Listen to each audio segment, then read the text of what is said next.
군무 기피의 목적이라는 것은 내가 맡고 있는 일을 하고 싶지 않다, 그런 목적을 이루기 위해서 나갔다라는 거잖아요. 근데 이런 목적이라는 것은 내심의 의사이기 때문에 사실은 입증이 좀 어렵습니다. 본인이 말하지 않는 이상은 외부로 드러난 사정으로 그걸 판단을 해야 되는데 입증이 어렵다 보니 판례는 이탈을 하면 그 사람에게 군무 기피의 목적이 있는 것으로 추정하고 있습니다.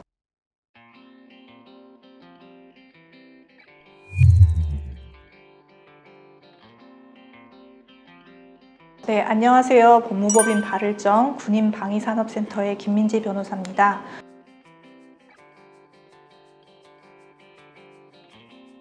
네, 오늘은 군형법상 무단이탈 그리고 군무이탈에 대해서 좀 말씀을 드려볼까 합니다.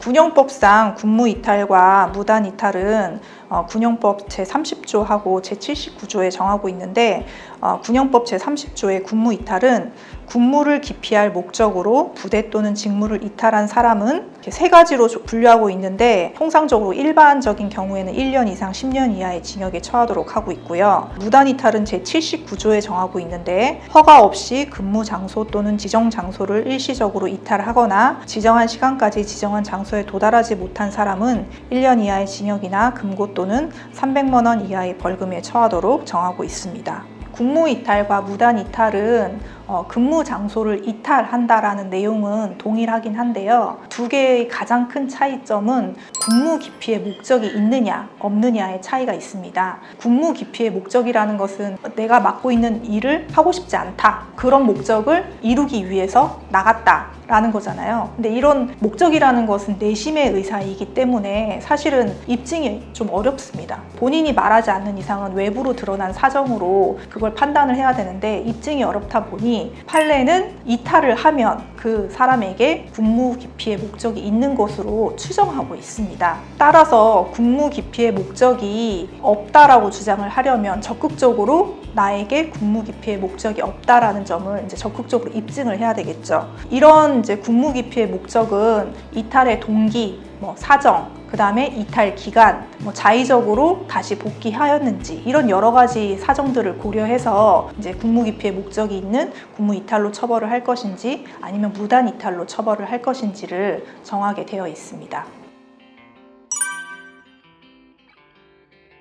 먼저 군무이탈 사례에 대해서 말씀을 드려보면 군무이탈 같은 경우에는 무단이탈이 벌금형을 두고 있는 것과 달리 징역형만을 규정하고 있습니다. 따라서 처벌이 중할 수밖에 없고요. 과거 제가 이제 군판사로 있을 때 했던 사례 중에서 어떤 병사가 아침에 군 간부들이 출근할 시간대에 체육복만 입고 담장을 넘어서 부대를 이탈했던 사례가 있었습니다. 근데 이탈하자마자 출근하려던 간부에겐 걸린 겁니다. 가가지고 너 혹시 군무이탈 했느냐? 라고 물어봤더니 네, 그렇습니다. 라고 대답을 하고 이 간부를 순순히 따라서 다시 들어온 거죠. 그러니까 이탈 시간이 한 30분이 채 안 되는 시간이었던 거죠. 이 친구에 대해서도 사실 도망을 갔기 때문에 구속영장이 청구가 됐었는데 제가 그때 당시에 구속영장 실질심사하면서 얘기를 들어봤더니 이탈 시간도 짧고 상급자들의 괴롭힘 이런 게 또 좀 있었더라고요. 여러 가지 사정을 고려해보고 다시는 이탈하지 않겠다라는 어떤 다짐의 의사도 비추고 해서 구속영장은 발부하지 않고 불구속 수사로 저희가 사건 처리했던 사례가 있긴 있었는데 대부분은 나갔다가 며칠 있다가 잡혀 들어오거나 하면은 영장이 청구되고 영장 발부돼서 구속 수사가 이루어지는 경우들이 대부분입니다. 따라서 군무이탈로 수사를 받게 되는 경우라고 한다면 사실은 나갔다 들어온 사정에 대해서는 부인할 수가 없거든요. 그렇기 때문에 이거를 군무이탈이 아니다 라고 하려면 군무 기피의 목적이 없었다라는 점에 대해서 적극적으로 소명을 하거나 예를 들어서 휴가를 나갔다가 미복귀했는데 하루 이틀 있다가 들어왔다 했을 경우에는 내가 휴가 기간이 이날까지인 줄 알았다 라고 말만 하면 안 되고 그렇게 착오할 수밖에 없었던 사정들이 있을 거 아니에요. 그런 사정이 있다고 하면 이제 그런 사정들에 대해서 적극적으로 어필을 해서 최대한 형을 줄일 수 있는 방안을 찾아봐야 될 것 같습니다. 저희가 맡았던 사건 중에서는 이 친구가 복무염증을 느끼고 있었던 거죠. 왜냐하면 단체 생활에 대한 어려움이 있었어요.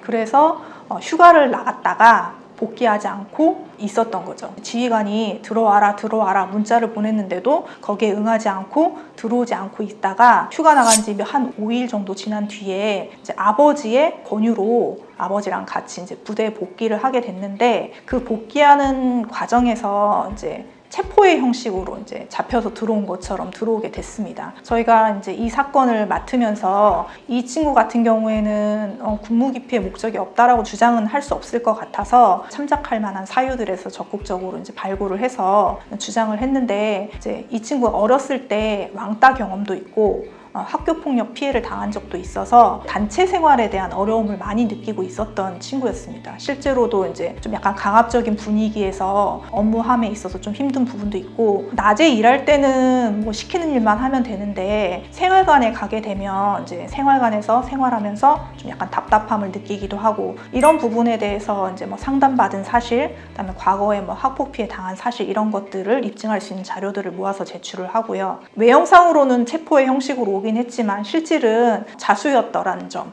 그런 점도 좀 강조를 했고, 마지막으로 이 친구가 구속이 돼서 이제 재판받기까지 정해진 구속기간을 거의 끝까지 채워서 구속이 되어 있었던 상태였거든요. 본인이 이탈했던 기간보다도 더 장기로 구속되어 있었던 사정까지 고려해서 좀 형을 정해달라라고 저희가 변론을 했고, 결국에는 징역형의 집행유예에 선처를 받게 되었던 사례가 있었습니다.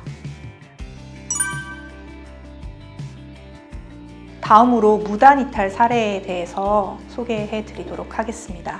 무단 이탈의 경우에는 잠시 잠깐 근무 장소를 이탈해서 이렇게 부대 밖으로 나갔다가 들어온다거나 그런 사례들이 종종 있었는데, 과거에는 이제 적발되는 경우에 징계 처분만 하고 형사 입건은 하지 않고 이렇게 전역시키는 경우가 많았습니다. 근데 요새는 분위기가 자꾸 이렇게 징계만 하고 형사처벌하지 않고 넘어가다 보니까 없어지지 않고 계속 이제 이게 일어나고 있는 겁니다. 약간 본보기 삼아 그 부대에서 그런 일이 발생했을 경우에는 형사 입건해서 처리하는 사례가 늘고 있는 것 같고요. 실제로 그래서 저희에게 상담 전화도 오고 저희가 사건 의뢰 받아서 처리했던 사례도 있어서 좀 말씀드리려고 하는데, 병사들 몇 명이서 얘기해가지고 개구멍 통해서 병사 몇 명이 나가서 PC방에서 게임을 하고 있다가 그 게임하는 도중에 생활보좌관이 나갔다라는 걸 알게 됐고, 거기에 남아있던 병사들 중 한 명이 전화를 해가지고 야 니네 들켰어 이렇게 해가지고 다시 이제 복귀했던 사례가 있었는데, 전역이 얼마 남지 않아서 징계 절차를 밟을 만한 시간적 여유도 없었던 거죠. 징계 안 받고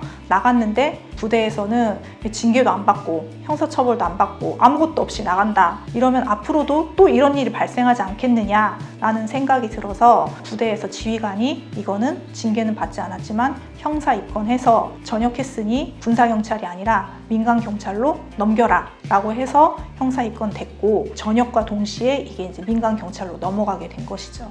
저희 이제 군인 방위산업센터에서 이 사건을 의뢰받아서 관할 경찰서에 이제 확인하고, 이 친구들이 왜 그렇게 했는지, 물론 이제 동기는 그냥 심심하니까 나갔다 온 거긴 한데 충분히 반성하고 있다라는 점을 좀 강조를 했고, 이게 이렇게 큰 죄가 되는지에 대한 인식이 부족했던 점들에 대해서 좀 말씀을 드리고, 탄원서도 받고 앞으로 장래 희망이 뭔지 이런 것까지 고려해서 좀 최대한의 선처를 바란다라는 취지로 양형 변론을 했고요. 벌금형이 있는 사건이긴 했지만 검찰에서도 그런 사정들을 참고해서 기소유예에 선처를 해준 사례들이 있었습니다. 네, 무단이탈 같은 경우에 경각심이 부족해서 일어나는 범죄에 해당을 하지만 사회에 나가서 처벌을 받게 되면 앞으로 사회생활하는 데서도 크게 문제될 수 있는 부분이기 때문에 이런 사건에 휘말리지 않도록 주의하셔야 될 것이고, 만약에 이런 일로 수사를 받게 된다면 사회생활에 영향 미치지 않도록 최대한의 선처를 받을 수 있도록 변호사와 상담을 통해서 진행하시기를 적극적으로 추천드리도록 하겠습니다. 지금까지 법무법인 발을정 군인방위산업센터의 김민지 변호사였습니다. 감사합니다.